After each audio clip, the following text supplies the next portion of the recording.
Spider-Man 3 swings onto the PSP in a handheld version of the game most Spidey fans have already played on some other system. And after a couple days of swinging around New York City in my red and blue pajamas, I can only summarize my experience with the idiom, a day late and a dollar short. While I personally enjoyed the third open-world game on the 360 and PS3, gamers and critics weren't as universal in their praise, and now 5 months later, and without the hype of the film debut, Activision tries to sneak in the PSP version too late for theatrical momentum, and too early for the DVD release. Sadly, Spider-Man 3 will likely die a lonely PSP death, sandwiched on the store shelves by games with far more media attention. The first mistake for this PSP version was basing the gameplay on the Wii version, the one game system that varied from the rest, not only in the way you played the game, obviously, but in the core design as well. The Wii was my least favorite of the original launch line-up, not so much because of the physicality, which isn't even an issue on the PSP, but with the omission of the action events and new features like the ability upgrade tree and the whole gang/territory domination element. It didn't even seem like the same game. In fact, the only thing I really did enjoy about the Wii version was moving my arms around, pretending to be Spider-Man. Once you remove that, for the PSP version, you are left with only the stuff I didn't really like. But then again, the PSP version was developed by Vicarious Visions, the company who also did the Wii version, so I guess I shouldn't be surprised, but I can't hide my disappointment in what could have been a great PSP version of one of my favorite franchises. So bottom line, if you have played any version other than the Wii, Spider-Man 3 on the PSP will be an original experience, and if you have already played the Wii version, there are still 1 or 2 surprises in store for you on the PSP. Vicarious Visions has taken the source material from the movie and spun a web of new, albeit limited content designed with the PSP gamer in mind. You can take part in new missions as well as re-envisioned missions from the other consoles, original story arcs, new dialogue, even during the tutorial, and a whole lot of awkward controls, thanks to the limitation of the PSP. In this new vision of New York City, Peter Parker has pretty much cleaned up the town, and everyone is happy. His vigilante status has been replaced with the hero moniker, at least as far as the police are concerned. J. Jameson still has issues, but seems to be coming around once you save him from some nasty kidnappers. Peter plans on popping the question, everything is good in the Big Apple. Or is it? 4 vicious gangs have moved into the city and are staking their claim to various territories. You'll need to routinely fight these criminals to keep their hold on the city at bay, all the while partaking in numerous story missions that go several layers deep, exploring favorite characters from Spidey lore and even a few surprises. Spider-Man 3 doesn't stray from its gaming roots, and you still get to seek out numerous collectibles and mini-games hidden around the city. The game doesn't waste any time in starting off with a bang as a chopper flies into frame and a building explodes.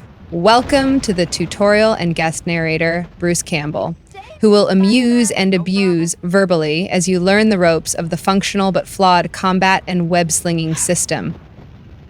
Though the Wii was hard to control, just wait until you try swinging through NYC trying to maintain a straight line. Even after hours of practice, the imprecise analog nub had me weaving like a drunk on New Year's Eve.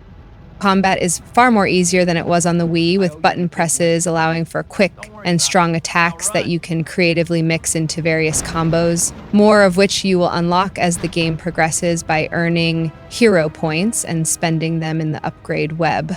While actually punching and kicking are easy to pull off, aiming Spidey toward the intended target is problematic, thanks again to the unruly analog control that makes our hero just as hard to control on the ground as in the air. Missions are about 2 things, combat and movement, neither of which is all that easy to execute on the PSP.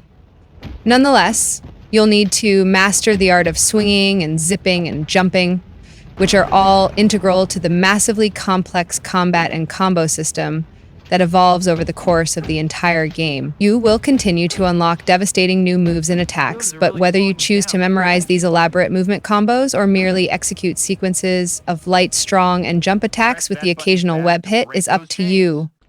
Two things the PSP version does very differently from the other systems is to offer a unique territorial map of the city that shows the direct percentage influence of the rival gangs as well as the police, and an RPG stat system where you have complete control over customizing Spider-Man throughout the course of the game.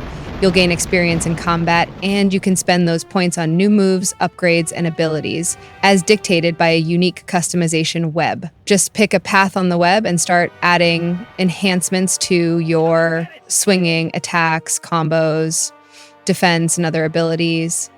This unique features allows you to enhance Spidey in areas you may be personally lacking as a player.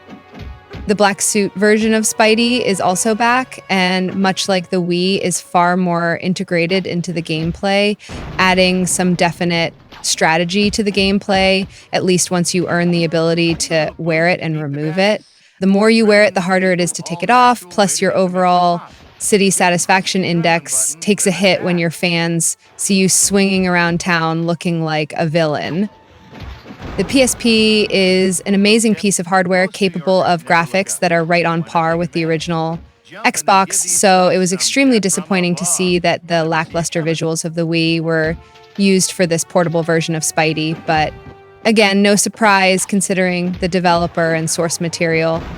But what might be acceptable on the Wii, because the Wii is all about gameplay and not graphics, can't really be justified on a system with a crisp, high-res screen that only emphasizes the repetitive architecture and virtually non-existent textures in this game.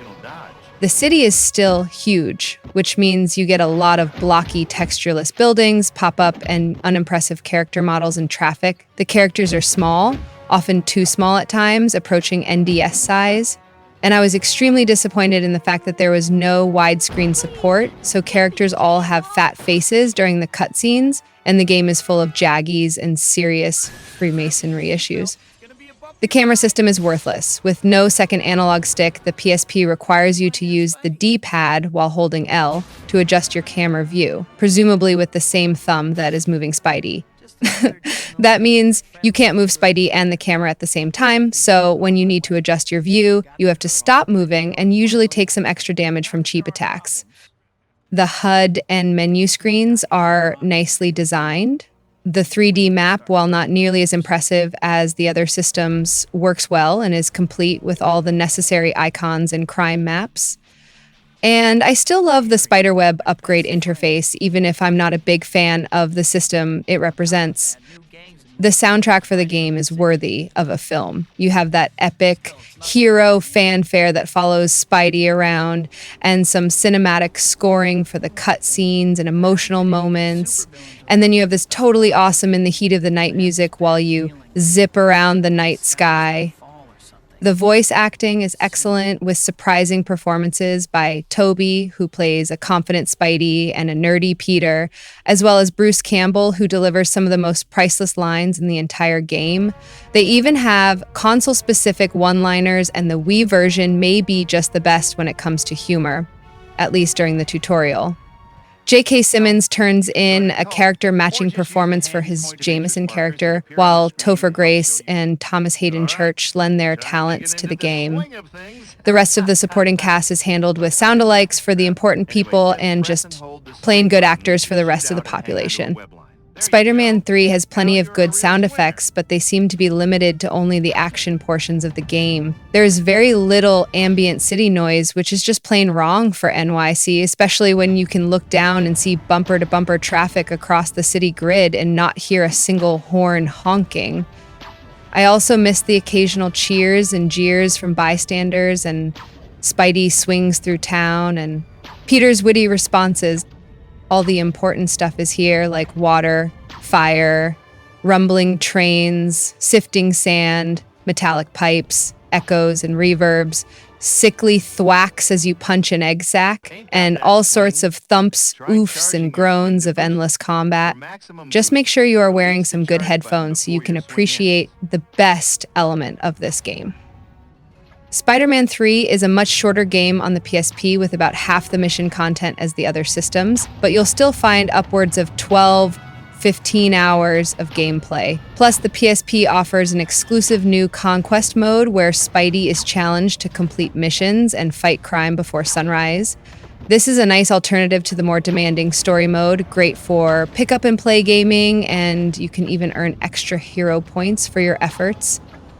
Spider-Man 3 is just too little too late. The only thing that surprised me more than this game showing up for a review, frankly, I thought I was done with Spidey movie games for a while, was just how uninspired the game looked and played. It almost seems this was a game born from obligation rather than any real love for the franchise.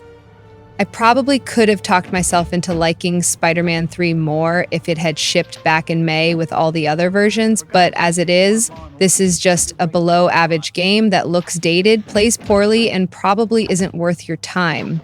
If you need a fun Spidey game for your PSP, allow me to recommend Spider-Man Friend or Foe. It's a far better alternative and even has co-op multiplayer.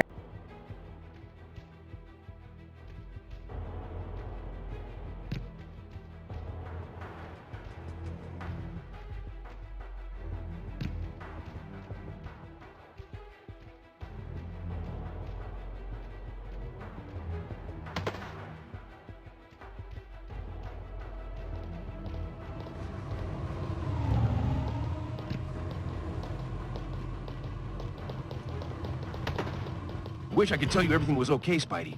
But I just heard the H-bomber stole an industrial prototype. Somebody has to get it back. I'm on it.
You're a handy guy to have around, Spider-Man. We know the H-bombers have been hiring themselves out as corporate mercenaries. Any chance you can find some evidence so we can nail them for it? I'm on it.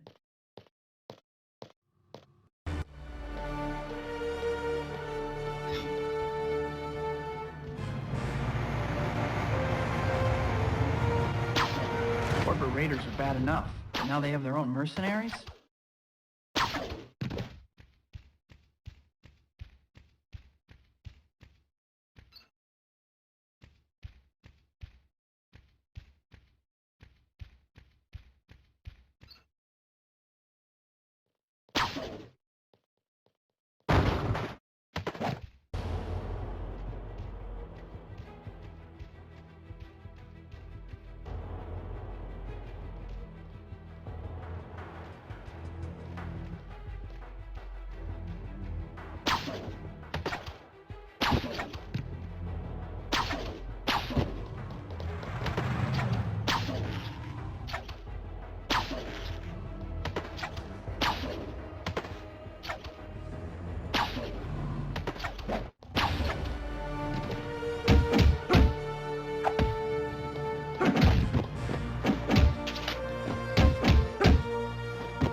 This is big, Spider-Man. We can take this evidence to the DA and start shutting down the H-bombers. No problem. Next time I might ask you for a favor. Hey, Betty. Hi, Pete. Mr. Jameson wants you. Parker, my office, now! What he said.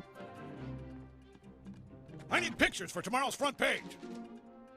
Spider-Man bolts while building burns? But he saved all those people. What's your problem with Spidey, Mr. Jameson? He's a good guy. Good guys don't sell papers. Jameson! Hello, Jonah. I've got a catchy headline for you. Bugle blown to smithereens. Who is this? What do you want? And how'd you get my direct line? You and your paper ruined me. Now it's payback time. I've planted bombs at all the Bugle offices in the city. See you in the funny pages. Hello? Hello? Just what I need today, another whack job. So kid, like I was... Parker!